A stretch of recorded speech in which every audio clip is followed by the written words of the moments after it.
Hello guys, हम कन्यादान के गीत सुनाने जा रहे हैं। आप लोग के अच्छा लगेगा तो लाइक कमेंट करिएगा।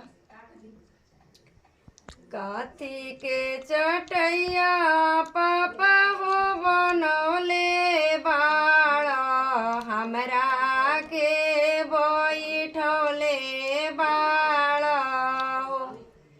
काथी के करजवा पापा हो बनौले बाड़ा, हमरा के बिसरौले बाड़ा हो। कोसा के चटैया बेटी हो बनौले बानी, तोहरा के बैठौले बानी हो। काठ के करजवा बेटी हो बनौले बानी, तोहरा के